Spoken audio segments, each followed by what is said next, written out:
이 시간은 우리 신현인 군 기도 인도해 주시길 바랍니다.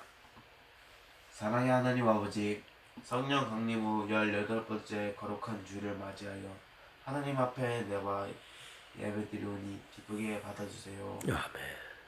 찬송의 하나님 아버지, 누구든지 자신의 죄를 인정하고 하나님 앞에 회개하면 저희의 멍든 가슴을 치료해 주시고 용서해 주시고 복을 내려 주시니 감사를 드립니다. 아멘. 구원 하나님 아버지, 지난 시간 동안 저희가 지은 죄와 허물을 고백합니다.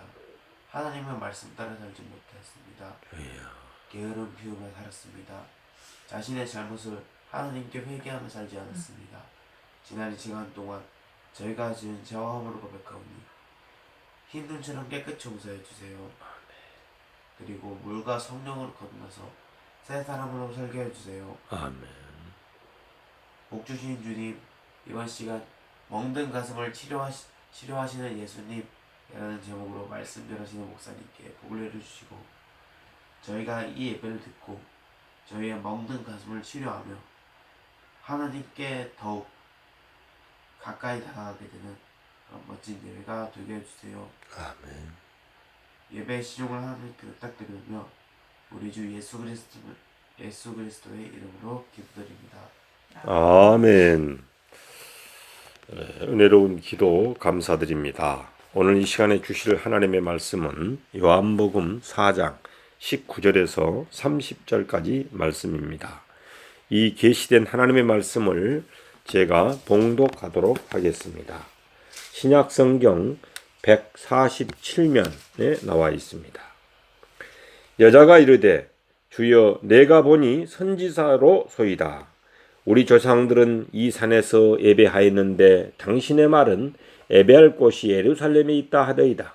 예수께서 이르시되 여자여 내 말을 믿으라. 이 산에서도 말고 예루살렘에서도 말고 너희가 아버지께 예배할 때가 이르리라. 너희는 알지 못하는 것을 예배하고 우리는 아는 것을 예배하노니 이는 구원이 유대인에게서 남이라. 아버지께 참되게 예배하는 자들은 영과 진리로 예배할 때가 오나니 곧 이때라. 아버지께서는 자기에게 이렇게 예배하는 자들을 찾으시느니라. 하나님은 영이시니 예배하는 자가 영과 진리로 예배할지니라. 여자가 이르되 메시아 곧 그리스도라 하는 이가 오실 줄을 내가 아노니 그가 오시면 모든 것을 우리에게 알려주시리이다. 예수께서 이르시되 내게 말하는 내가 그라 하시니라. 이때 제자들이 돌아와서 예수께서 여자와 말씀하시는 것을 이상히 여겼으나 무엇을 구하시나이까 어찌하여 그와 말씀하시나이까 묻는 자가 없더라. 여자가 물동이를 버려두고 동네로 들어가서 사람들에게 이르되 내가 행한 모든 일을 내게 말한 사람을 와서 보라. 이는 그리스도가 아니냐 하니 그들이 동네에서 나와 예수께로 오더라. 아멘. 여러분 반갑습니다. 서로 이렇게 미인대칭으로 인사하겠습니다. 예수님을 만나 사명자로 거듭납시다. 예수님을 만나 사명자로 부릅니다. 사랑합니다. 축복합니다. 축복합니다. 우리 모두가 예수님을 사마리아 여인처럼 만나서 사명자로 거듭나는 우리 모든 행복한 동산교회 성도님 여러분들이 되시길 바랍니다.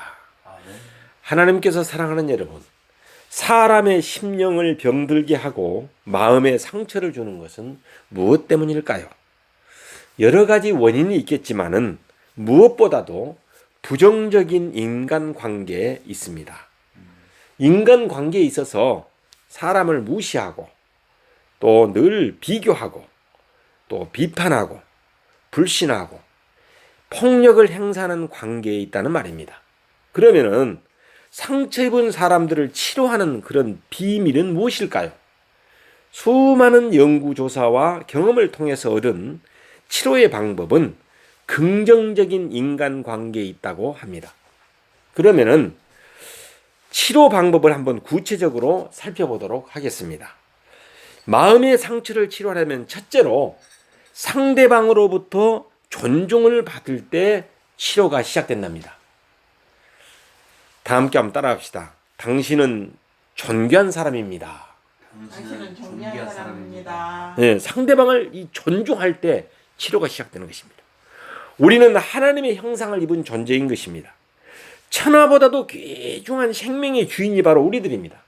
그리고 예수님께서 십자가에 죽어주실 만큼 존귀한 사람들이 누구냐? 바로 저와 여러분들입니다. 그러니 그 사람을 인격적으로 대하며 존중할 때 그 사람의 마음의 상처는 치료되기 시작하는 것입니다. 우리 그 송재선 목사님이 우리 대암교회 제가 담임 목사를 칠 때 와서 헌신 예배를 드린데 그 제목이 뭐냐면은 바로 존귀한 사람 이런 제목으로 설교를 하는 것을 볼 수 있었습니다. 여러분 두 번째로는 감싸주고 받아주는 인간관계 속에서 멍든 가슴은 치료되어 간다는 것입니다. 다 함께 한번 따라하겠습니다. 예수님의 사랑으로 허물을 덮어줍시다. 예수님의 사랑으로 허물을 덮어줍시다. 여러분 차별당하고 비난당하고 정죄당하는 가운데서 입은 상처는 모든 허물을 덮어주는 예수님의 사랑 아래서 치료가 일어납니다. 그래서 예수님께서는 죄인과 세리를 차별하지 않고 받아주시고 영접하시는 그 예수님의 사랑 안에서 진정한 치료가 일어났음을 우리는 성경을 통해서 발견하게 됩니다.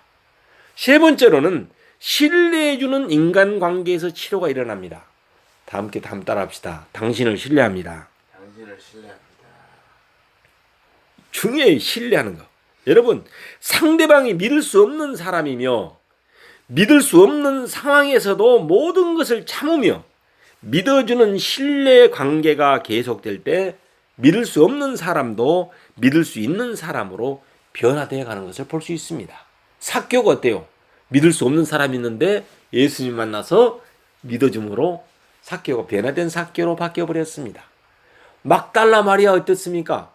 그 여인이 예수님이 그 여인을 신뢰해 줬을 때 어때요? 그 여인이 변화되는 것을 볼 수 있습니다. 네 번째로는 이웃의 필요를 발견하고 가장 좋은 것으로 돌보아주는 관계 속에서 상처는 아물어가는 것을 볼 수 있습니다. 다 함께 서로 한번 따라하겠습니다. 당신의 필요를 채워주겠습니다. 당신의 필요를 채워주겠습니다. 그렇습니다. 여러분 멍든 가슴을 안고 있었던 사마리아 여인은 예수님을 메시아로 만난 후 주님 앞에서 치료되기 시작했습니다. 예수님은 그 여인을 존중하여서 그 여인의 눈높이에까지 자신을 낮추시고 공감하면서 공감의 단계 1단계를 거치고 그 다음에 어떻습니까? 그녀를 귀중한 생명으로 인정해 주셨습니다. 그녀의 심령 밑바닥에 숨겨있는 갈망을 이끌어내어서 채워주셨던 것입니다. 또한 사마리아 여인은 남편 5이 있었으나 지금은 다른 남자와 동거하는 믿을 수 없는 그 여인을 오히려 전적으로 신뢰해 줌으로써 그 여인에게 새로운 삶을 열어주고 계십니다. 구원주 되시는 예수님은 모든 사람을 감싸주고 덮어주는 진정한 치료자이시요 사랑의 하나님이십니다. 사마리아 여인은 이 아카페 사랑 가운데서 치료가 되어가고 있습니다. 그러나 예수님께서 여기서 한 걸음 더 나아가시는 것을 볼 수 있습니다. 진정한 치료는 이 몸의 치료나 마음의 치료에서 끝나지 않습니다. 인간은 건강한 육체와 건강한 정신을 필요로 하지만은 더 나아가 하나님의 영광을 위해서 살며 하나님이 창조한 목적에 합당한 소명의 삶을 살아야 하기 때문에 그렇습니다. 그래서 웨스트민스터 신앙고백이나 소열문답 제1문에 보면은 사람의 주된 목적이 무엇이냐 이렇게 나와 있습니다. 영원토록 하나님을 영화롭게 하고 즐거워하는 것이다. 즉 인간의 주된 목적은 하나님을 영화롭게 하는 것이라는 것입니다. 여러분 우리도 하나님이 창조한 목적에 합당한 대로 하나님을 영화롭게 하는 저와 여러분이 되시기를 바랍니다. 오늘 본문 4장에 나오는 예수님과 사마리아 여인의 이야기는 진정한 인간됨의 과정으로서의 치료를 우리에게 이야기해주고 있는 것을 우리는 발견하게 됩니다. 여러분 치료의 1단계는 공감의 단계, 2단계는 하나님의 선물인 구원과 이 생수를 공급받잖아요. 이게 3단계가 회개의 단계인데 여러분 제4단계는 무엇이냐? 따라합시다. 예배의 단계. 예배의 단계. 예배의 단계입니다. 사마리아 여인은 제3단계까지 진정한 인간이 되기 위한 준비를 마쳤다고 할 수 있습니다. 자기 속에 감추어진 갈망과 함께 수치와 죄책, 또 한과 상처 등을 예수님 앞에 내어놓고 예수님의 용서를 받는 사마리아 여인은 한 인간으로서 존엄성을 회복받았습니다. 이때 비로소 이 여인은 예배의 문제를 거론하기 시작하였습니다. 요한복음 4장 20절에 보면은 우리 조상들은 이 산에서 예배하였는데 당신의 말은 예배할 곳이 예루살렘에 있다 하더이다. 이렇게 묻습니다. 여러분, 이것은 여인이 먼저 꺼낸 질문 같지만은 예수님은 이 질문을 이끌어내기 위해서 단계적으로 말씀하시고 계시는 것을 볼 수 있습니다. 유도했구만. 그렇습니다. 여러분, 회개하여 죄사함을 받고 중생한 사람들은 죄에서 해방을 받고 자유한 사람들입니다. 이 말은 중생한 사람들은 죄의 유혹을 받지 않으며 어떤 죄도 이길 수 있다는 것을 의미하는 것이 아닙니다. 중생한 사람은, 거듭난 사람은 죄에서 해방되어서 죄를 섬기지 않고 하나님을 섬길 수 있게 되었다는 그런 말인 것입니다. 물과 성령으로 거듭난 사람은 드디어 하나님께 예배드릴 수 있는 자유를 얻게 된 것입니다. 그래서 사마리아 여인은 치료의 3단계에서 모든 죄와 한을 씻어주시는 예수님을 만났습니다. 얼마나 감격스러웠겠습니까?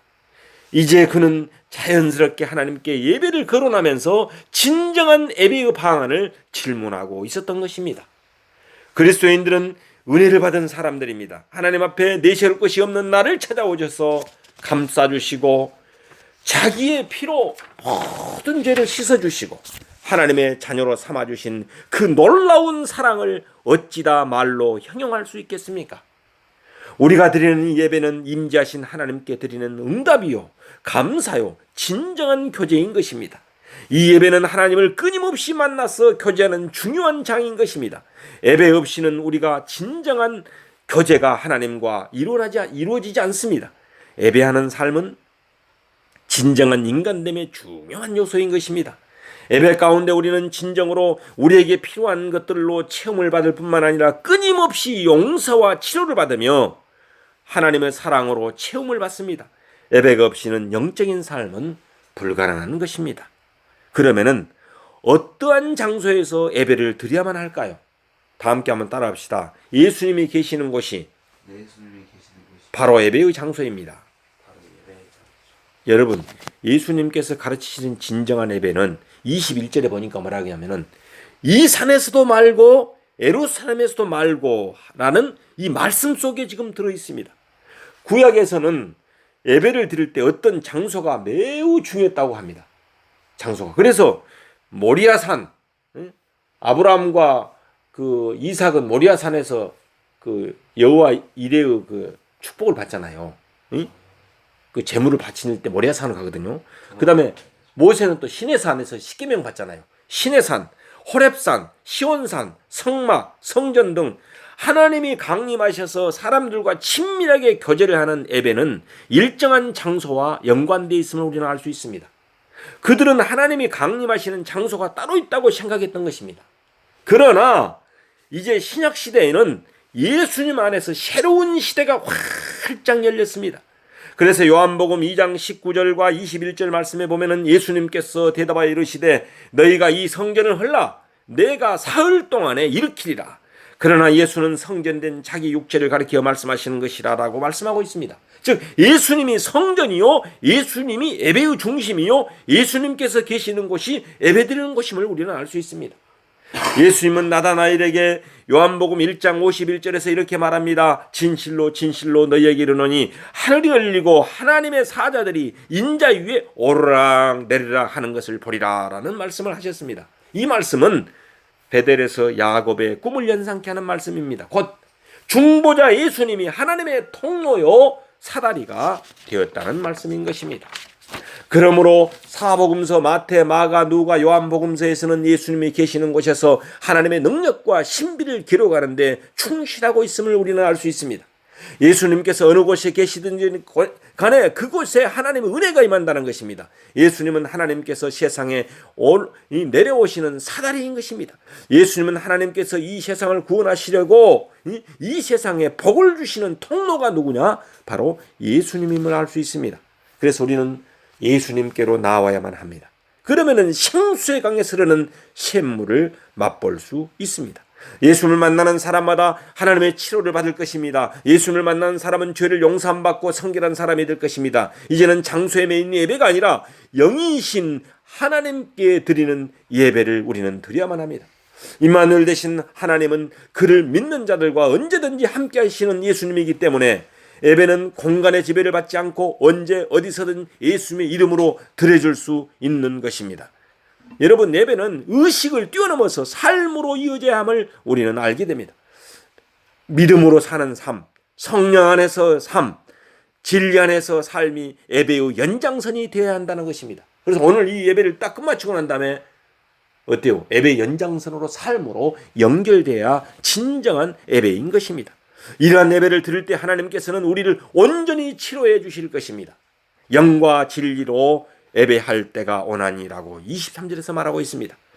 개역개정성경은 영과 진리로 예배할지니라라고 24절에서 번역하고 있습니다. 즉 영어 성경은 이걸 뭐라고 말하냐? In spirit and in truth라고 번역하고 있습니다.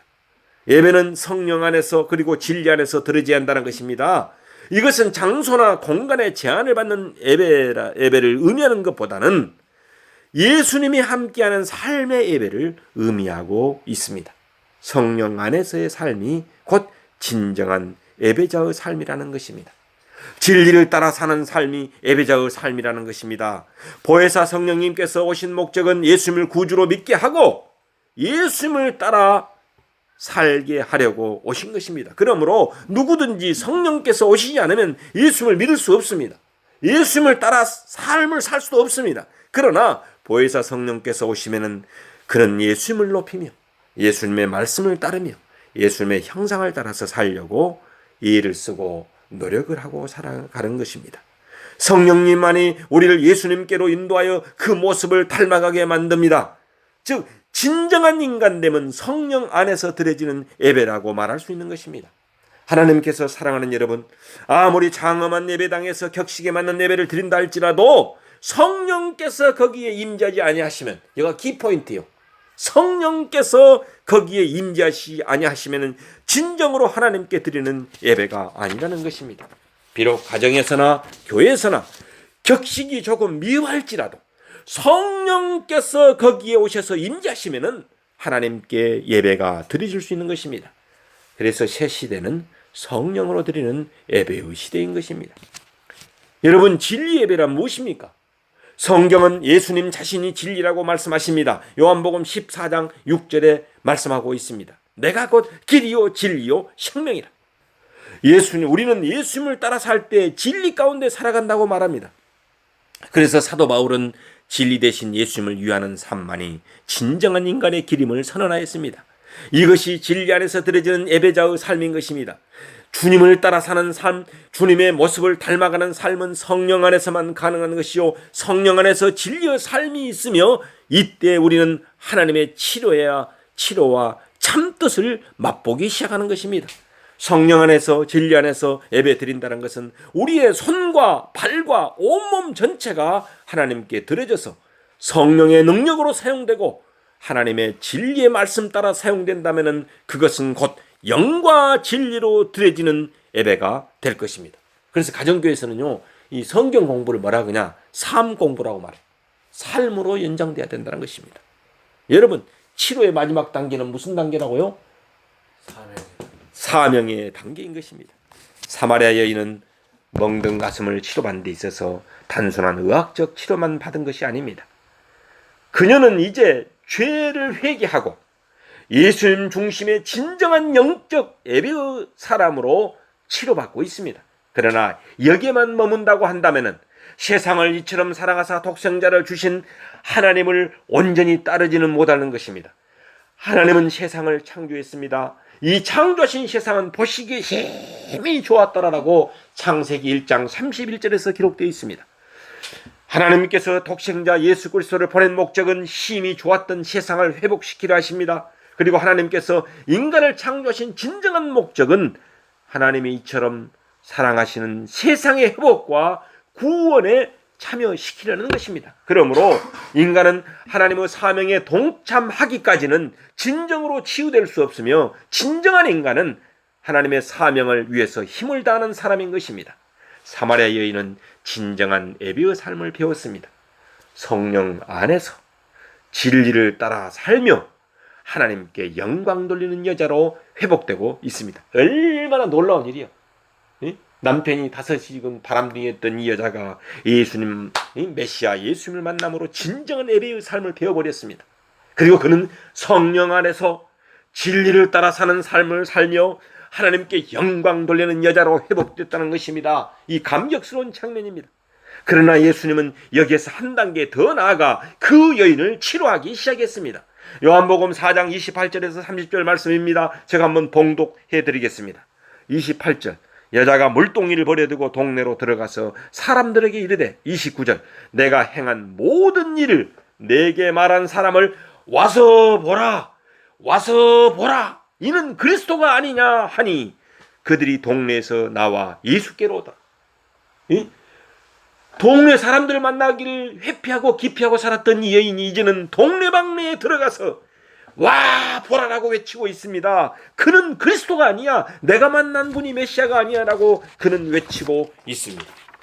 요한복음 4장 25절 26절 말씀을 또 제가 봉독해 드리겠습니다. 여자가 이르되, 메시아 곧 그리스도 하는 이가 오실 줄을 내가 아노니 그가 오시면 모든 것을 우리에게 알려주시리라. 그때 예수님이 뭐라고 합니까? 예수께서 이르시되, 내게 말하는 내가 바로 그라 라고 말씀하시고 있습니다. 여러분, 예수님께서 오시면 새로운 일이 일어납니다. 예수를 만나기 전에서 이 여인은 멍든 가슴을 안고 사는 슬픈 여인이었습니다. 그러나 메시아 되시는, 그리스도 되시는 예수님이 그녀에게 오실 때 그녀는 새로운 사람으로 바뀌어버렸습니다. 치료를 받았을 뿐만 아니라 사명자로 거듭나버렸습니다. 이제 상처의 아픔 때문에 사람을 피하던 여인이 마을 사람들 속에 들어가서 그들에게 와서 보라, 내가 그리스도를 만났다라고 예수님을 전하는 사명자가 되었다는 말입니다. 사마리아 여인은 메시아 예수 그리스도를 인격적으로 만나고 그분의 음성을 듣는 순간 변화되어 버렸습니다. 이제까지 피곤한 유대 남자로 약간 신기한 인간으로 선지자로 보았던 예수님을 메시아로 만났습니다. 그 순간 물동이를 버려두고 예수님을 전하기 위해서 동네방네에 들어가서 사람들에게 달려가서 예수님을 전했습니다. 그 여인의 예수님에 대한 지식은 한 단계 한 단계 업그레이드 되어 갔습니다. 그에 따라서 그의 치료도 한 단계 한 단계 업그레이드 되어 갔습니다. 사마리아 여인은 예수님을 그리스도로 만나기 전에는 그 앞에 머물러 있어 버렸습니다. 종교적인 인간이 될 수밖에 없었습니다. 하나님 앞에 머물고 하나님의 음성을 듣는 자는 존경이 될 수 있습니다. 그러나 진정한 그리스도인은 우리 앞에서 말씀하시는 그분이 메시아 예수 그리스도였음을 깨닫고 그분의 계획을 따라서 인도하심 따라서 사명자로 세상으로 달려가는 것임을 알 수 있습니다. 하나님께서 사랑하는 여러분, 우리를 또 물동이를 버려두고 사마리아 동네로 달려가서 예수님을 소개하는 사마리아 여인처럼 예수님 앞에 나와서 온전한 치료를 받고 영과 진리로 예배드리고 사명자로 거듭나는 행복한 동상교회 성도님들과 하나님의 친백성들이 되시기를 축원합니다. 기도하겠습니다. 사랑의 주님, 감사와 영광을 올려드립니다. 사마리아 여인처럼 우리들도 인격적으로 메시아 예수 그리스도를 만남으로 멍들었던 가슴이 치료될 뿐만 아니라 진정한 예배자로 사명자로 거듭나서 가는 곳곳마다 복음을 전하고 나누고 누리고 살아가는 행복한 남은 일생이 되게 하여 주옵소서. 구원주 되시는 예수 그리스도 이름으로 기도 올립니다. 아멘. 하나님께 영광의 박수를 올리겠습니다.